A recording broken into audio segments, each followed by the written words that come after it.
Hey guys, what's up? I just wanted to tell you part two about my stepfather and what happened. So I think I left off and when we moved in with him April of that year, we got in an apartment. They were supposed to get another apartment at first, but they gave that apartment away to somebody else, so we got another apartment instead. It was a two-bedroom apartment, and I finally had my own room. And the night that we moved in, I didn't have to sleep on the floor or anything. They already got me a twin bed, and I had my television, and everything was great. I loved having my own room. I could close the door if I wanted, do my homework in privacy, and it was just awesome. So, and eventually that year, I got cable, so it was MTV all day, every day. Oh, heck yeah, rock and roll slaughter. Anyway, so, I had my own room finally, and when we moved in, we got Chinese food. It's my first time having Chinese food, and he was just really nice starting out. But at the beginning of summer of that year, I heard he and my mom arguing. And that was when I found out that he was abusive. He was hitting on my mom. I heard the hits, and I heard her like crying and begging him to stop. So I opened my door, and he let her up finally, and she called my aunt and uncle. And in the middle of the night, wee hours of the morning, we left. And I was going to take my black and white television. Sorry for the fluff. I was going to take my black and white television with me, but my stepdad, Mr. K, informed me that he was the one that bought that television. So I pushed it into him, giving it back. So basically, it kind of punched him in the stomach, and he looked at me with shock on his face, and I looked at him with hatred in mind because one thing you don't do is you do not hit my mom. You do not hit the people that I love because I will make sure your life is somehow miserable. And he hit my mom, so I found a way to hit him back. And we went and stayed with my aunt and uncle and my cousins. Hold on, my throat is getting kind of dry. Let me take a drink. Excuse me. So anyways, we went and stayed with my aunt and uncle, my two cousins, and it was fun. I got to ride my bike and got to play with my cousins and their next door neighbor kids, and got to see the boy next door that I liked. We used to, at first, like, we used to make fun of each other, call each other names, and pretend that we didn't like each other, but by the time we were 15, I was just a little bit older than him by maybe a few months, couple months. But anyway, by the time we were 15, we started admitting that we liked each other. But I found some things out about him that broke my heart, and it made me not like him anymore. So there was that. But anyway, 2 weeks after we left, he talked to my mom. Mr. K talked to my mom and convinced her to come back. And he was nice for a while, but eventually got abusive again. They would argue, they would fuss and fight, they would have disagreements, and then they would make up. And when they made up, they closed their door and I closed mine. But my door was way too close to theirs, unfortunately. So, yeah. But, that was just life. I eventually just got used to it. No one should have to get used to that, but I did.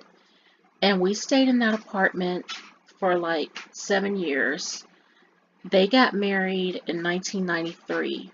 When they got married, I didn't know that they were married until the day after. My mom was talking on the phone and just happened to somehow mention it. I'm married now. And then she used to call him our husband, which I thought was disgusting. But, so yeah, that happened. They went to the courthouse and they got married. And, life went on and they had their scraps and their disagreements. And he got worse when she gave her life to God. He didn't like the fact that she got saved. One time he hit her in the head with the butt of his gun, and I ran to the room and was holding his arm back, and he was like holding me back. He was way stronger than me, but I was holding him back from hitting her anymore. And I was begging him to stop and just leave her alone. And he eventually did. She was just on the floor crying. She had a little bit of blood falling from her left temple.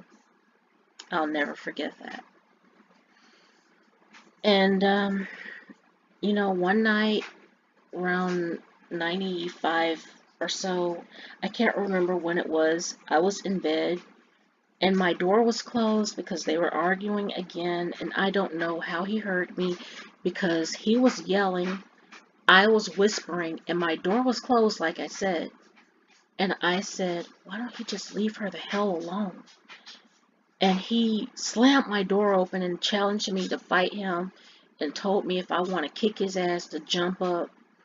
And my mom made him leave me alone. And after that, I basically hated him. And when I got a job, he got angry that I would not give him my bank book because I started a savings account when I got a job. And he was angry that I would not give him my bank book or any access at all to my bank account. And my mom told him that he had no rights to that, that was mine. But he would bully me because, I had my own phone by the time I was 16. It was a Christmas gift from my mom. Not a Christmas gift, birthday gift. I got that for my 16th birthday because the choices were I could either have a sweet 16 party, which I did not want, or I could get my own phone line, and I got my own phone line. And he would threaten to snatch the phone out the wall and do this and that, and my mom would make him leave me alone there because she would say, she's paying that bill, so you can't do that. And he would just like pick at me, like nitpick at me just for the stupidest reasons, and I just grew to hate him. In 1997, he and my mom finally got enough for a house, and they bought a house in a really nice section of town in the suburbs. But I didn't want to move in with them. I wanted to be out on my own. I was 21 years old by then, and that's when me and my ex moved in together. And we moved into the apartment that they vacated, that we lived in for 7 years. I put my name on it and started taking up the bills and the rent and everything like that. So, and we stayed there for a few months.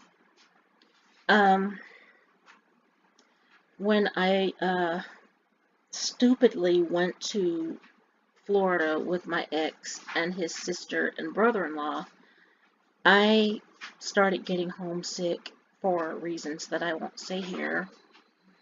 And so I decided basically to come home. I called my mom, told her I wanted to come home, and she was like, if you come back, you're going to have to go to church. And I was like, that's fine. I want to go to church because I did. I just had a feeling that I needed and wanted to go to church.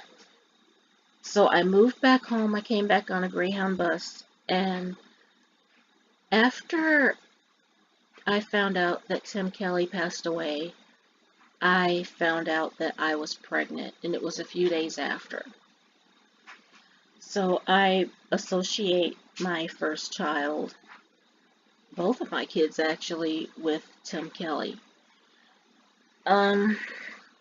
It makes me, they make me feel closer to him because I found out so close after grieving that I was soon going to have a reason to celebrate. But anyway, my stepdad's drinking got, he started to like lose a massive amount of weight.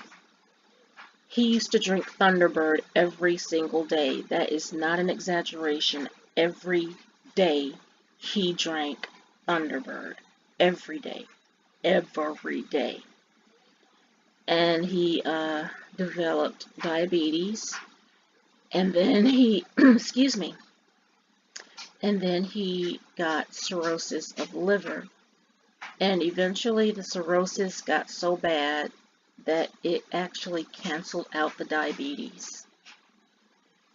And he suffered with that for a few years from 98 until 2002. And he lost lots of weight, and he just like got sicker and sicker. He wouldn't stop drinking. And he, wow, this is getting long again. So I guess I'll be doing a part 3 telling you guys about my stepdad. So stay tuned for that, and I will give the conclusion to this story. But anyways, thank you guys so much for listening. I will, if you like this, give me thumbs up. It will help me out a lot. Subscribe for more. I love you very, very much, and I will see you on the next upload. That is what I wanted to say when I said I will. Anyways, bye for now, you guys.